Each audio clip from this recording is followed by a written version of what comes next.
Kembali ke berita Satu View dan masih membincangkan beberapa hal yang kemudian cukup hangat diperbincangkan oleh berbagai media. Sepekan lalu masih bersama Bapak Primus Torimulu, Pemret Suara Pembaruan, dan juga Bapak Domo adalah editing manager dari tvnews.com. Oke, kalau kita lihat sendiri sebetulnya sejauh mana ini memberikan satu pukulan telak sebetulnya untuk Prabowo Hatta. Apa yang disampaikan oleh Wiranto ini, Pak Primus? Iya, saya pikir khusus tentang HAM itu semakin memelekkan masyarakat ya, makin meyakinkan bahwa memang ada pelanggaran HAM. Ya. Ada pelanggaran HAM. Saya pikir soal pelanggaran HAM itu masyarakat percayalah.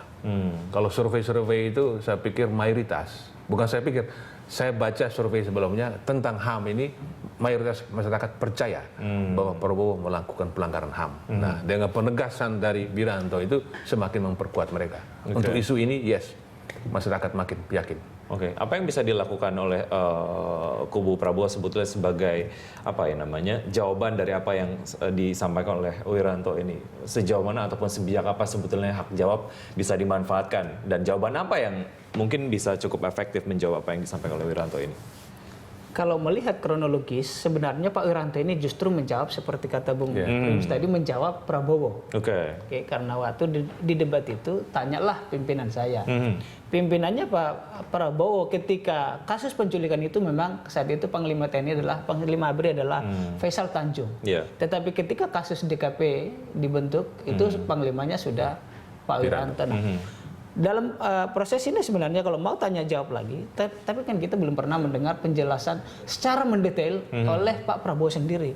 Yang berbicara itu selalu tim suksesnya, Kiflan Zain atau Mas Fadli Zon dan lain-lain. Nah, kalau mau publik juga lebih tahu, tampillah di media seperti gayanya Pak Wiranto. Dengan 10 pertanyaan, mungkin Pak Prabowo bisa juga 10 pertanyaan. Mungkin sedang dirumuskan sekarang. Itu lebih baik. Anda beliau menjelaskan lebih baik sehingga publik tahu, transparan. Sekali lagi kalau memang beliau merasa Pak Wiranto memfitnah, gugat itu cara yang bagus sehingga dibuktikan dengan jalur hukum. Mungkin serangkaian itu nanti menguji otentisitas dokumen itu juga bisa terbuka dengan sendirinya. Oke, ya. Kita lihat nanti apa yang kemudian akan disampaikan oleh Prabowo terkait dengan hal ini. Kita beralih ke topik lain, bagaimana kemudian ada satu hal yang cukup juga hangat diperbincangkan. Organisasi Progres 98 publikasikan, katanya ini adalah transkrip pembicaraan antara Megawati dan juga Jaksa Agung Basrif Arif terkait dengan sebaiknya kasus Transjakarta tidak dibahas lah ya sebelum kemudian Pilpres ini berakhir. Anda melihat ini sebagai apa? Kampanye negatif kah atau black campaign kah atau seperti apa? Kalau itu jelas-jelas black campaign. Dan ini saya melihat dari sebuah skenario besar black campaign ya. Jadi black campaign pertama itu dikatakan bahwa Jokowi adalah boneka Megawati. Nah, kemudian Jokowi tidak Muslim. Jokowi bukan asli orang Jawa, keturunan Tionghoa. Kemudian Jokowi korupsi Transjakarta. Bahkan ada itu surat Jokowi kepada Kejaksaan Agung memohon supaya perkara dia tidak sampai diproses. Kemudian terbukti dibantah bahwa tidak benar. Jokowi tidak pernah menulis surat seperti itu dan dicatatkan bahwa tidak terlibat kasus ini. Nah, kemudian muncul lagi ini.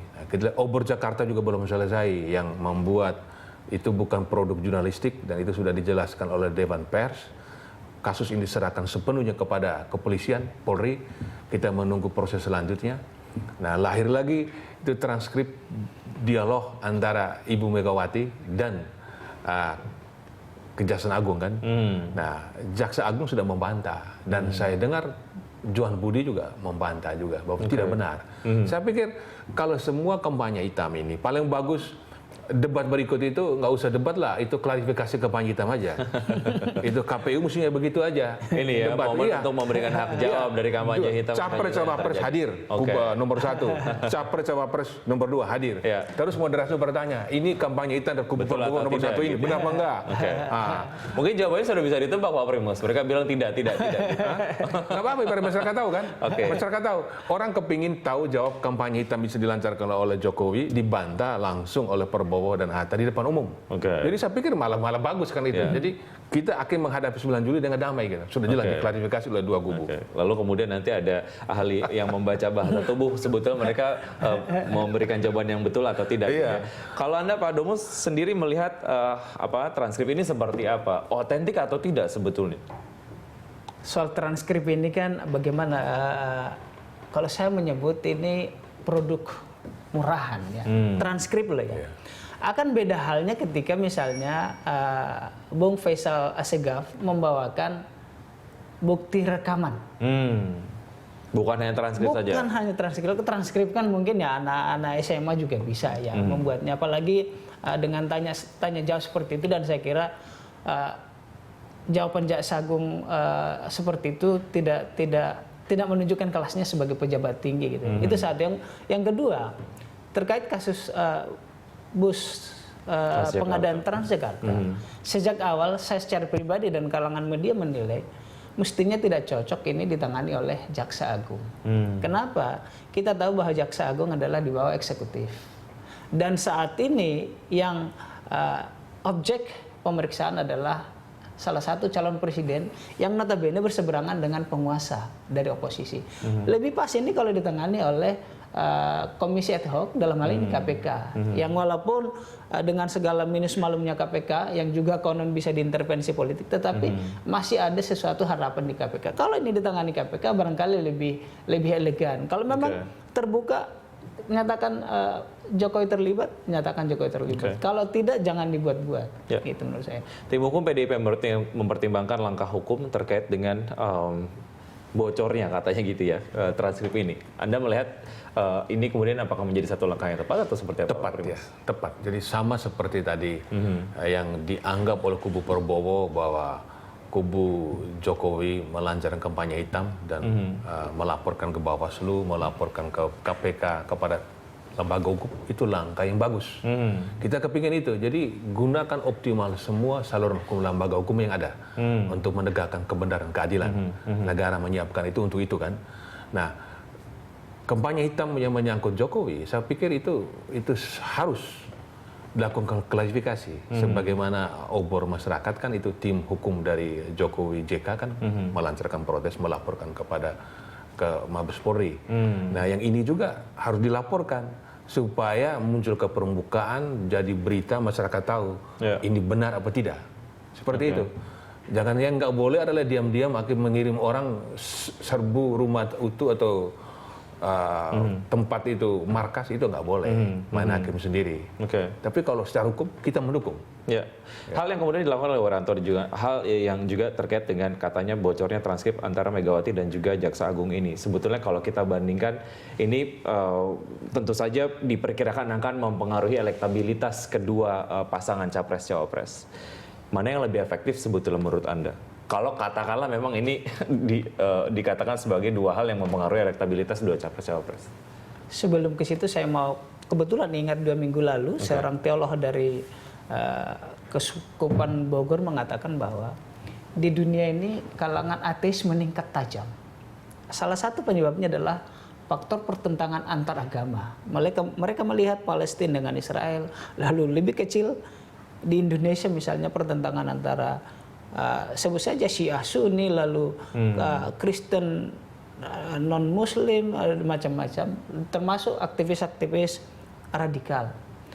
Dengan kita memperbanyak lagi kampanye-kampanye hitam menyangkut SARA, itu juga menurut saya membuat andil bahwa kalangan agama menjadi semakin rendah kualitasnya di kalangan orang-orang yang ateis. Maka itu marilah kita berkampanye yang bagus, berpolitik yang bagus, hindari kampanye-kampanye hitam sehingga membawa politik ini menjadi lebih damai, lebih menggairahkan, menyenangkan, tidak membuat dahi selalu mengkerut, tetapi lebih membuat kita tersenyum gitu. Ini pesta 5 tahunan gitu kan. Gitu. Sebaiknya ini menjadi pesta yang membuat semua orang sukacita gitu ya. Oke, sebelum kita ke segmen berikutnya dan membahas hal lain terkait dengan Piala Dunia, closing statement dari Pak Primus kemudian Pak Domo. Pak Primus silakan. Ya. Jadi saya pikir benar ketika Joko Widodo mengatakan hendaknya kita semua menjadikan pesta demokrasi ini betul-betul pesta yang menggembirakan, bukan menakutkan. demokrasi betul-betul mensejahterakan, bukan mencelakakan. Ya. Dan musuh utama dari statement dia ini menurut saya adalah kampanye hitam. Dan kampanye hitam yang sangat buruk dan itu merusak sendi-sendi kehidupan berbangsa dan bernegara adalah isu sara, isu agama, isu etnik, isu kegolongan. Itu betul-betul merusak kita punya kehidupan yang pluralitas itu. Jadi kita akhirnya dibenturkan, melibatkan lembaga agama. Akhirnya di gereja, di masjid, orang tidak lagi berdakwah yang benar, menjelaskan bagaimana itu firman Allah, tetapi justru kampanye milih si A, milih si B. Si B itu jelek karena begini. Kalau dia hanya terbatas pilih si A karena begini, bagus. Tapi jangan pilih si B karena dia begini. Dia musuh agama kita. Itu yang buruk sekali. Buruk sekali. Ya, baik. Pak Domong seperti apa? Demokrasi satu alat untuk mencapai tujuan menyejahterakan bangsa. Tetapi demokrasi jangan justru merusak persatuan dan kesatuan. Tadi sebelum saya ke sini kebetulan naik taksi, seorang taksi bilang baru 3 hari lalu ketika pas debat yang terakhir, teman-temannya sesama taksi baku hantam gara-gara mendukung si A dan si B. Kalau saya di kantor menyebut suami istri berantem sungguh keras setelah 8 tahun berkeluarga karena satu pro calon A, satu calon B. Dan kita bisa lihat di Facebook, di sosial media, pertentangan itu luar biasa. Itu yang tadi saya katakan, marilah berpesta 5 tahunan ini dengan menggembirakan, dengan santun, tidak saling menghujat, maka kita akan, toh siapapun mereka nanti terpilih akan presiden kita. Masa kita bilang, si A terpilih, Anda bukan presiden saya. Soalnya tidak ada opsi lain gitu tidak ya? Tidak ada opsi lain, hanya dua ini. Pak Domus, Pak Primus, tetap bersama saya. Nanti kita akan bicara mengenai Piala Dunia setelah jeda berikut ini. Ya pemirsa, kami akan segera kembali untuk Anda tetap bersama kami.